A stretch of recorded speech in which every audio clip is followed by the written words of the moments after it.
ধানের মৌসুমে নিয়মিত সেচ দিতে হয় কৃষককে। বেশিরভাগ এলাকায় বিদ্যুতের তার টেনে চালানো হয় গভীর অগভীর নলকূপ। সম্প্রতি জয়পুরহাটে রাতের অন্ধকারে চুরি হচ্ছে বৈদ্যুতিক মিটার ও ট্রান্সফরমার। এলাকাবাসী বলছেন, কখনো কখনো গভীর নলকূপের পাহারাদারদের মারধরও করা হচ্ছে। মিটার ফেরত বাবদ চাঁদা দাবি করছে চোরচক্র। চাঁদা দিলেই মিলছে মিটার, আর ট্রান্সফরমারের জন্য নতুন আবেদন করতে হচ্ছে কৃষককে। এতে ব্যাহত হচ্ছে ফসল উৎপাদন। অভিযোগ উঠেছে প্রশাসনের নির্বিকার অবস্থানেরও।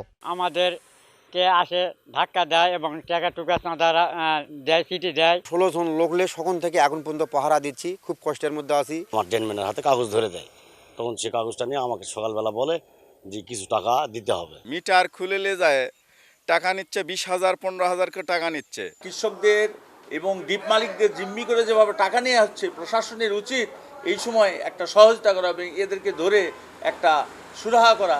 চুরি প্রতিরোধে সমন্বিত প্রতিরোধের পরামর্শ পল্লী বিদ্যুৎ সমিতির, আর জড়িতদের ধরতে অভিযান চলছে বলে জানায় পুলিশ। সামাজিক প্রতিরোধের মাধ্যমেই এই ধরনের চুরি ঠেকানো সম্ভব বলে আমি মনে করি। আমরা গ্রাহক পর্যায়ে প্রতিনিয়ত উঠান বৈঠক সমাবেশের মাধ্যমে গ্রাহকদেরকে সচেতনতা সৃষ্টি করার জন্য চেষ্টা করছি।